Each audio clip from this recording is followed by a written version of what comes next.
Salam sejahtera, perkenalkan nama saya adalah Yama Egalit Ginting Manik, peserta Latsar CPNS Kabupaten Karo yang diselenggarakan oleh BPSDM Provinsi Sumatera Utara dan LPP Agro Nusantara.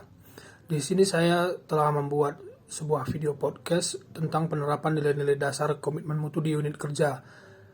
Unit kerja saya adalah SD Negeri 047176 Sirumbia, Kabupaten Karo.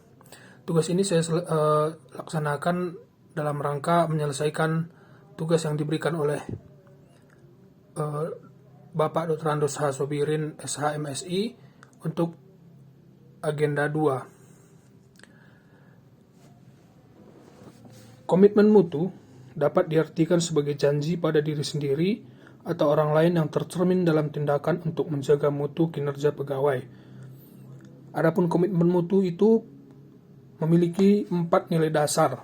Yang pertama adalah efektivitas, efisiensi, inovasi, dan berorientasi pada mutu. Adapun pengertian dari efektivitas sendiri adalah berarti sejauh mana seseorang dapat mencapai tujuan yang ditetapkan atau berhasil mencapai apapun yang dikerjakannya diukur dari tercapainya target yang telah direncanakan baik dari capaian jumlah maupun mutu kerja. Jadi sebagai seorang guru kelas, efektif tidaknya program pembelajaran yang saya buat dibuktikan oleh berhasil tidaknya siswa yang saya ajar dalam menguasai pelajaran yang saya berikan. Dapat dilihat dari beberapa siswa yang lulus KKM atau kriteria ketuntasan minimal dan antusias mereka dalam menerima pelajaran. Jika program yang saya buat tidak membuahkan hasil terhadap perkembangan hasil belajar yang saya ajarkan, maka dalam hal ini saya harus menemukan cara lain untuk memberikan hasil yang lebih baik. Lalu untuk nilai yang ketiga adalah efisiensi.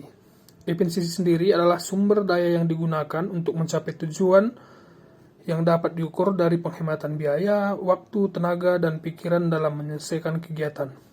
Adapun contoh penerapan efisiensi di unit kerja yang saya yaitu dalam pembuatan RPP atau rencana pelaksanaan pembelajaran.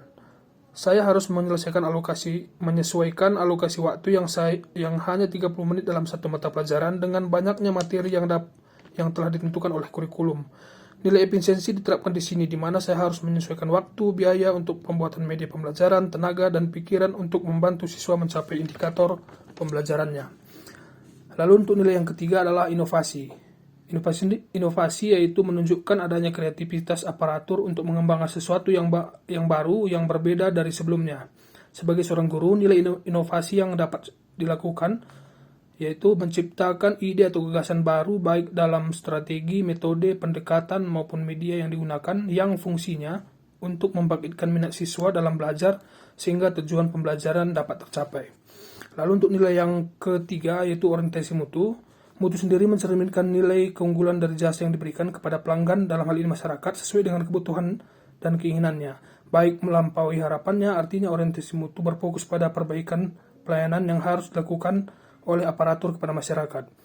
Sebagai seorang guru, nilai orientasi mutu yang dapat dilakukan yaitu tetap menjaga mutu kita dengan cara berdisiplin dalam bertugas, mampu menjadi teladan yang baik khususnya bagi para siswa, dan terus belajar dengan mengupgrade kompetensi kita dalam mengajar dengan tetap berpegang pada peraturan yang berlaku. Demikian yang dapat saya jabarkan, semoga bermanfaat. Terima kasih.